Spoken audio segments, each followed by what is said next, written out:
Question number 22, coordinate geometry, lesson number 4 for O levels. The lines 2x minus 5 is equal to ky and another line k plus 1 into x is equal to 6y minus 3 have the same gradient. Find the possible values of k.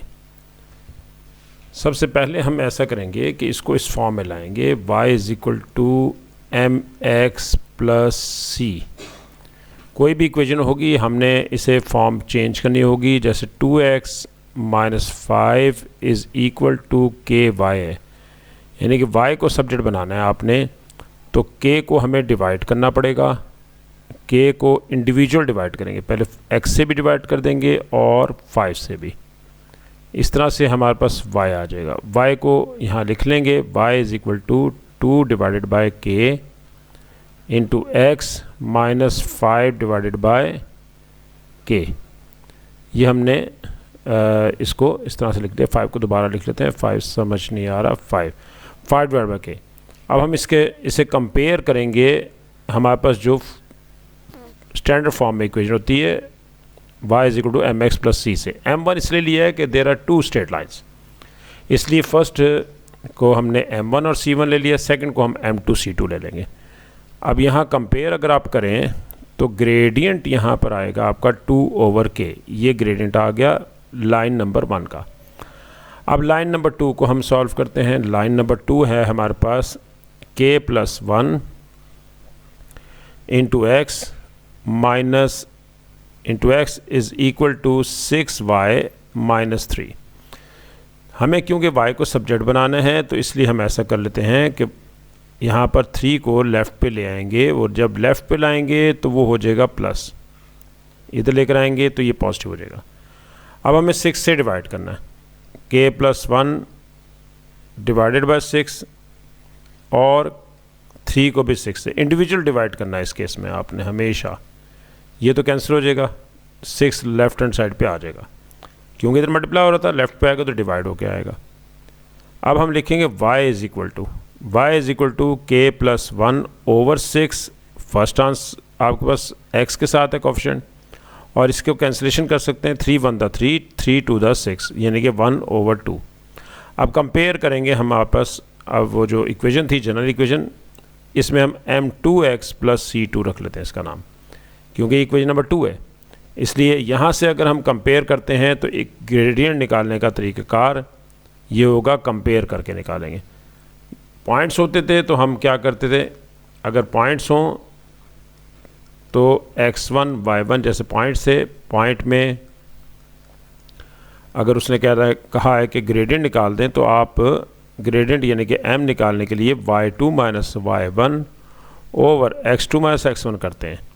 लेकिन यहाँ points नहीं है, यहाँ है equation, तो equation निकालने के लिए हमें y is equal to M X plus C से कंपेयर करना है, ताकि हमारे पास डायरेक्ट यहाँ से m निकला है। अब ये m2 आ गया आपका सेकंड इक्वेशन से, और m1 आ गया फर्स्ट इक्वेशन से। और अब क्वेश्चन में देखते हैं, क्वेश्चन में लिखा हुआ है कि हैव द सेम ग्रेडियंट, इनके दोनों के ग्रेडियंट सेम हैं। तो m1 is equal to m2, this is given, ये आपको गिवन है कि दोनों ग्रेडियंट्स इक्वल हैं। तो हम ऐसा करते हैं, 2 डिवाइडेड बाय k इसका आंसर है, और k plus 1 divided by 6 second का आंसर है। क्रॉस मल्टीप्लाई कर लेते हैं इसे, 2 डिवाइड बाय k m1 आया था, और सेकंड था k प्लस 1 ओवर 6। अब हम क्रॉस मल्टीप्लाई कर रहे हैं, k को मल्टीप्लाई करेंगे k प्लस 1 से, 2 को मल्टीप्लाई करेंगे 6 से, वो बनेगा 12। ब्रैकेट्स ओपन कर देते हैं, k को मल्टीप्लाई करेंगे तो k स्क्वायर प्लस k हो गया, माइनस 12 करके लेफ्ट हैंड साइड पे ले आते हैं। अब इसके फैक्टर्स बना देते हैं, 4 और 3 फैक्टर बनेंगे, क्योंकि 4 को 3 से मल्टीप्लाई करेंगे 12 आएगा, लेकिन 4 में से 3 माइनस करेंगे तो सेंटर वाली वैल्यू 1 के आ जाएगा। कॉमन ले लें, k कॉमन लेंगे, अंदर आ जाएगा k प्लस 4, माइनस 3 कॉमन ले लें, k प्लस 4, क्योंकि बाहर नेगेटिव साइन है तो अंदर साइन चेंज हो जाएगा। k प्लस 4 कॉमन ले लें, वैल्यू आ गई k minus 3 is equal to 0। अब k प्लस 4 0 के इक्वल होगा, और k प्लस 3 इक्वल टू 0 होगा, यहाँ से k का आंसर आ गया -4, यहाँ से k का आंसर आ गया -3। यही आपको आंसर्स चाहिए थे, क्योंकि उसने कहा था वैल्यूज़, पॉसिबल वैल्यूज़ निकालनी थी, एक से ज़्यादा होती हैं। तो ये हमने यहाँ पर एक नई चीज़ सीखी है कि इक्वेशन से कैसे ग्रेडियंट निकालते हैं। नेक्स्ट क्वेश्चन नंबर 23 में वो कह रहा है given the line y, line की इक्वेशन आपके पास है x/3 y/2 + y/2 = 1। ये इज इक्वल टू है। Part 1, make y the subject of the formula. ये y को सब्जेक्ट बनाना है, तो हम इसको यहाँ लिख लेते हैं पहले। और प्रीवियस क्वेश्चन में अभी हमने सब्जेक्ट बनाया था। हम सबसे पहला काम ये करेंगे कि x को राइट साइड पे शिफ्ट करेंगे, क्योंकि y को सब्जेक्ट बनाना है। y को यहाँ रहने देंगे, x राइट पे चला गया, वो हो गया माइनस। जब ये राइट पे जाएगा तो ये साइन चेंज कर जाएगा, -+1। अब हम 2 से सारी इक्वेशन को मल्टीप्लाई करते हैं, क्योंकि इसके नीचे डिनोमिनेटर में 2 है। 2 को इससे मल्टीप्लाई करेंगे, 2 को इससे मल्टीप्लाई करेंगे x से भी, और 2 को मल्टीप्लाई करेंगे 1 से भी। इससे फ़ायदा ये होगा कि 2 कैंसिल हो जाएगा, यहाँ सिर्फ y रह जाएगा। y ही चाहिए आपको। -2/3x + 2, यही आंसर है। हमें y को सब्जेक्ट बनाना था, y का आंसर निकालना था, वो हमने निकाल लिया। Find the gradient of the line.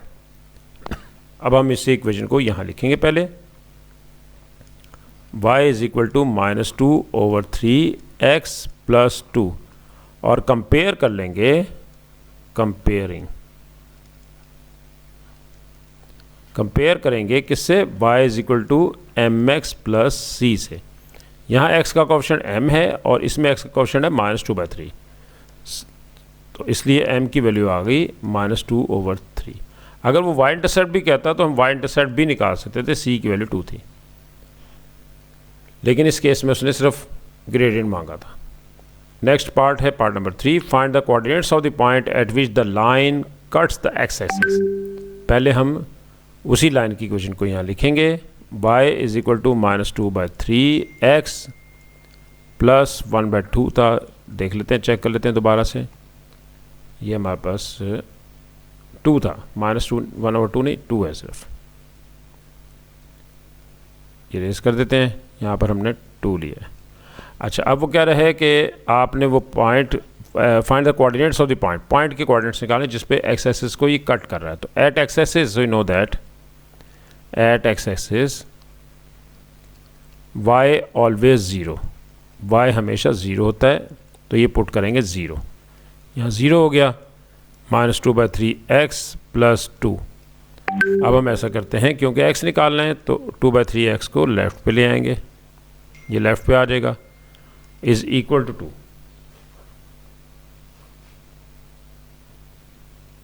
x का आंसर अब हम निकालना चाहते हैं, तो x निकालने के लिए बोथ साइड्स आप चले, पहले मैं आसान कर देता हूँ, पहले 3 से मल्टीप्लाई कर देता हूँ ताकि 3 कट जाए।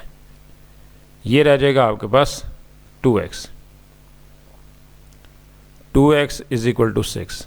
अब हमें 2 पे डिवाइड करना है, दोनों तरफ 2 पे डिवाइड कर दें ताकि x का आंसर आपके पास आ जाए। ये x की वैल्यू आ गई 3। ये इक्वेशन में लगा देंगे, इक्वेशन आपके पास ऑलरेडी ऊपर मौजूद है, which is y = -2/3x + 2। Value of x आपके पास है 3। ये 3 हम यहाँ लगा देते हैं ताकि y निकाल सकें। कैंसिलेशन होगी, -2 + 2 0 आ गया। हम ये ना भी करते तो हम ऑलरेडी y की वैल्यू 0 लगा चुके हैं, तो हमें इसकी ज़रूरत नहीं है। तो आपके पास पॉइंट बन जाता है, पॉइंट जो रिक्वायर्ड है एट x एक्सिस वो आ गया आपके पास। x वैल्यू ऑफ x 3 है और y तो 0 है, क्योंकि x एक्सिस पर y 0 होता है। तो हम इसे ज़रूरत नहीं है लगाने की, क्योंकि हमें पता है कि x एक्सिस पर y 0 है, तो 0 ही आएगा। इसे सब्स्टिट्यूट करने के बाद भी 0 आएगा, लेकिन टाइम वेस्ट होगा इसका। तो आप इसे ये कर सकते हैं, क्योंकि हमारे पास ऑलरेडी y हमने 0 लगा दिया था, एक्सेस पर y होता ही 0 है, y की वैल्यू निकालने का फ़ायदा नहीं है। x का आंसर आ चुका था, तो पॉइंट आपके पास आ गया 30 पे ये लाइन मीट करती है। ये 1 2 3 पॉइंट यहाँ पर 30। x एक्सिस पर हमेशा y 0 होता है, जबकि y एक्सिस पर x 0 होगा। लेकिन अभी उसने कहा था कि इसका इंटरसेक्शन निकालें एक्स एक्सिस पे। Next question number 24। Question number 24 में दो चीज़ें दे रखी हैं। एक तो पॉइंट गिवन है कि ये एक पॉइंट से पास कर रहा है, स्ट्रेट लाइन कर रही है, -3 5, और दूसरे नंबर पे इसका ग्रेडियंट गिवन है 2/3। -2/3 लग रहा है, लेकिन हम 2/3 लेते हैं, 2/3 ही बनेगा। अच्छा, अब हम निकालना चाहते हैं इसकी इक्वेशन निकालने का फॉर्मूला है y = mx + c। Value of m 2/3 है, ये वैल्यू यहाँ लगा देते हैं 2/3 x + c, लेकिन अभी c नहीं निकल सका तो इक्वेशन नंबर 1 नाम रखते हैं और इसमें सेकंड कंडीशन यूज़ करते हैं, और वो कंडीशन है पॉइंट की, कि ये लाइन एक पॉइंट से पास कर रही है। तो पॉइंट से पास कर रही तो x की वैल्यू -3 है और y की वैल्यू 5 है। जहाँ जहाँ y है वहाँ पर आप 5 लिखेंगे, और जहाँ x है वहाँ पर आप लिखेंगे -3 + c। 3 कैंसिल हो गया, -2 आ गया + c। इस तरह से आपके पास c की वैल्यू निकल आई है। वैल्यू ऑफ c निकालने के लिए 2 को हम लेफ़्ट हैंड साइड पे ले आते हैं। c का आंसर आ गया 7। c के इस आंसर को इक्वेशन नंबर 1 में लगा देंगे। फ्रॉम फर्स्ट y = 2/3x + 7, यही इसका आंसर है। Part number 2, given that the line in part 1 also passes through the point P3, find the value of P। यानी कि पहले तो वो कह रहा है कि जी एक पॉइंट -3 5 से पास कर रहा है, दूसरे नंबर पे उसने कहा था m की वैल्यू 2/3 है। अब तीसरे नंबर पे उसने बात कर दी है, वो ये कह रहा है कि ये लाइन जो आपने निकाली है, यानी कि y = 2/3x + 7, ये कोई निकाल चुके हैं, ये एक और पॉइंट से पास कर रही है, उसका नाम है B, यानी कि P3 इस पॉइंट से। तो अगर ये इस पॉइंट से भी पास कर रही है तो ये पॉइंट भी इसको सेटिस्फाई करेगा, इसलिए हम इसमें पॉइंट लगा देते हैं, ऐड पॉइंट P3, क्योंकि ये इस पॉइंट से ही पास कर रही है। जहाँ जहाँ x है वहाँ P, जहाँ y है वहाँ 3। 3 = 2/3, x की वैल्यू P + 7। अब हम ऐसा करते हैं, क्योंकि हमें P निकालना है तो 7 को लेफ्ट हैंड साइड पे ले आते हैं, -7 हो जाएगा, 2/3 P, ये आ गया -4, 2/3 P। अब 2/3 P = -4 आ गया है। हम ऐसा करेंगे कि पहले 3 को इधर लेकर आएंगे, क्योंकि यहाँ डिवाइड हो रहा है तो राइट साइड पे जाके ये मल्टीप्लाई हो जाएगा, -4 × 3 -12 हो जाएगा। अब 2 से डिवाइड करेंगे, क्योंकि यहाँ मल्टीप्लाई हो रहा है तो राइट पे जब जाएगा तो ये डिवाइड होगा, -12/2 यानी कि -6। P का आंसर हमारे पास निकल आया -6। Next question number 25। Question number 25 में वो कह रहा है, find the equation of the straight line passing through the point 3 - 2 and having the same gradient as the line. जो स्ट्रेट लाइन है आपके पास, जिसकी इक्वेशन निकालना चाहते हैं, फ़र्ज़ किया L की इक्वेशन निकालना चाहते हैं, तो इस केस में हमारे पास एक और लाइन भी है, उसकी इक्वेशन आपके पास गिवन है। किसी भी लाइन की इक्वेशन निकालने के लिए उसमें दो चीज़ों का होना ज़रूरी है। नंबर 1 के उसके ऊपर पॉइंट हो, और नंबर 2 उसका ग्रेडियंट हो। तो ग्रेडियंट हमारे पास है नहीं इसका, मगर उसके बारे में उसने ये ज़रूर कह दिया है कि ये इसका जो ग्रेडियंट है जिसकी इक्वेशन आप निकालना चाहते हैं, ये ग्रेडियंट वही है जो आपके पास ये इक्वेशन उसने दे दी है। तो अब हम इसका पहले इक्वेशन का ग्रेडियंट निकालते हैं कि वो ग्रेडियंट क्या बनता है। ग्रेडियंट निकालने के लिए हमें y को सब्जेक्ट बनाना पड़ता है। पहले हम y को सब्जेक्ट बनाएंगे। y सब्जेक्ट बनाने के लिए 2 से डिवाइड करेंगे। 2 से इंडिविजुअली सबको डिवाइड करना होता है। 2 से हर एक वैल्यू को 2 से डिवाइड कर देंगे। उससे ये होगा कि ये कैंसिल हो जाएगा, तो यहाँ सिर्फ y रह जाएगा। y सब्जेक्ट बन जाएगा 5/2 x + 7/2। अब हम इसे कंपेयर करेंगे। कंपेयर करना है m1x + c1, क्योंकि पहली स्ट्रेट लाइन है। अब कंपेयर करेंगे तो कंपेयरिंग करने पर हमारे पास जो आ जाएगा वो m1 की वैल्यू यानी कि ग्रेडियंट निकलाएगा, विच इज़ 5/2। ये गिवन स्ट्रेट लाइन की का ग्रेडियंट फाइंड आउट हो गया। लेकिन जो हमें स्ट्रेट लाइन की जिसकी इक्वेशन चाहिए है उसका ग्रेडियंट हमारे पास नहीं है, मगर उसने कह दिया था कि इनका दोनों का ग्रेडियंट सेम है। तो अब इसका मतलब ये हुआ कि जो इक्वेशन रिक्वायर्ड है उसका ग्रेडियंट भी यही होगा, m is equal to m1। m1 हमारे पास है 5/2। अब हम इसकी इक्वेशन निकाल सकते हैं, y is equal to mx plus C करने के बाद m की वैल्यू आपके पास आ गई है, क्योंकि ग्रेडियंट सेम था वो हमने लगा दिया। अब हमें सिर्फ c चाहिए और c के लिए उसने पॉइंट दे दिया था, और वो पॉइंट क्या है, a पॉइंट है -3 2। जहाँ जहाँ x है वहाँ -3 लगाएंगे, जहाँ y है वहाँ 2। तो 2 is equal to 5/2 into -3 plus c -15/2। अब हम ऐसा करेंगे कि 15/2 को लेफ़्ट पे ले आते हैं, ये हो गया +15/2। 2 to the 4 4 + 15 divided by 2 which is equal to 19/2। ये 19/2 हो गया। c फाइंड आउट हो गया। c लगाना है हमने फर्स्ट इक्वेशन में। फर्स्ट इक्वेशन है हमारे पास y is equal to 5/2 x plus c। यहाँ पर हम वैल्यू लगा देते हैं 5/2 x प्लस 19/2। यही हमारे पास आंसर आ गया इक्वेशन ऑफ स्ट्रेट लाइन। इसमें सिर्फ ये था कि हमें थोड़ा सा ये हुआ है कि एक और जगह से हमें ग्रेडियंट निकालना पड़ा। वो दूसरी इक्वेशन थी जहाँ से हमने इसका ग्रेडियंट निकाला है, वो हमें ग्रेडियंट सामने नहीं दिया हुआ था, हमें दूसरी इक्वेशन से हमने इसका ग्रेडियंट फाइंड आउट किया है। अब नेक्स्ट हम करते हैं इसमें question number 26, find the equation of the straight line. Find the equation of the straight line which passes through the point 3 1 and with gradient 3। तो हमारे पास ये स्ट्रेट लाइन है और ये एक पॉइंट से पास कर रही है विच इज़ 3 1 एंड ग्रेडियंट आपको गिवन है 3। तो हम इक्वेशन ऑफ स्ट्रेट लाइन लेते हैं। इक्वेशन ऑफ स्ट्रेट लाइन हमें पता है y is equal to mx plus C, और अब हम इसमें m की वैल्यू लगा देते हैं। वैल्यू ऑफ m है 3, लेकिन c नहीं है, इसलिए हम इसका नाम 1 रखेंगे। ये एक और पॉइंट से पास कर रही है, पॉइंट का नाम है 3 1, और हम जहाँ जहाँ x है वहाँ 3 लगाएंगे, जहाँ y है वहाँ 1। तो y की जगह 1, x की जगह 3। 1 + 9 + c का आंसर आसानी से निकल सकता है। हम 9 को लेफ़्ट पे ले आएँ। 9 को जब लेफ़्ट पे लेकर आएंगे तो ये -9 हो जाएगा, और इस तरह से c का आंसर आपके पास आ गया -8। c के इस आंसर को अब हम लगाएंगे in first, putting in 1। y is equal to 3x plus c है, तो c की वैल्यू हमारे पास आ चुकी है विच इज़ -8। ये इक्वेशन ऑफ स्ट्रेट लाइन निकल आई। नेक्स्ट, हैंस यानी कि वो जो आंसर आया है उसको यूज़ करना है आपने। आंसर क्या आया जी, y is equal to 3x - 8।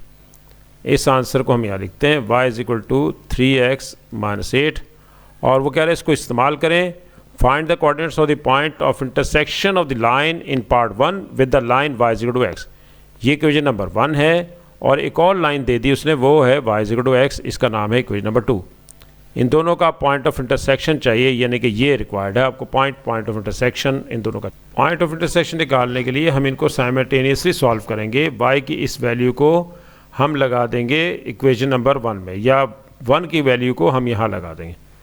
y की वैल्यू को जब हम फर्स्ट में लगाएंगे, या फर्स्ट वैल्यू जो है हमारे पास वो हम इसको y के इक्वल रख देंगे। y की वैल्यू जब हम सब्स्टिट्यूट करेंगे तो ये हमारे पास इक्वेशन बन जाएगी 3x - 8 is equal to x। और हम इक्वेट भी कर सकते हैं, जैसे suppose y is equal to 3 है और y is equal to x है, तो दोनों y के इक्वल हैं तो दोनों आपस में इक्वल हो गए। 3 इज़ इक्वल टू x, ये भी एक तरीका है। x का आंसर भी y है, 3 का आंसर भी y है, तो दोनों आपस में इक्वल हो गए, ये दोनों इक्वल हो गए। ये इसे कहते हैं इक्वेटिंग। तो आप इक्वेटिंग भी कर सकते हैं, वैल्यू भी लगा सकते हैं। ये वैल्यू इसमें लगा दें y की जगह। तो अब हम निकालते हैं इसमें से सबसे पहले नंबर पर x निकालने के लिए इसे लेफ्ट हैंड साइड पे ले आते हैं। लेफ्ट हैंड पे जब लाएंगे और 8 को राइट पे ले जाते हैं, लेफ्ट हैंड पे लाएंगे तो ये आपके पास हो जाएगा -x, और 8 राइट पे जाएगा +8 हो गया। ये आ गया 2x इज़ इक्वल टू 8। 2 पे डिवाइड कर दें ताकि x निकल आए। 2 4 द 8, x का आंसर आ गया, x का आंसर है 4। x के इस आंसर को कहीं भी लगा दें ताकि y निकाल सकें। हमें आसान तरी जो लग रहा है, वो सिंपल लग रहा है, वो है 2 equation. y is equal to x, यहाँ वैल्यू लगा देते हैं। वो है 4। y का आंसर 4 आ गया, तो पॉइंट आपके पास निकल आया। पॉइंट आपके पास क्या आ गया? पॉइंट आ गया 4 4। x हमेशा पहले होता है, y बाद में, तो दोनों सेम थे 4 4। This is the point of intersection between these two. इस पॉइंट का नाम है 4 4। Next question number 27।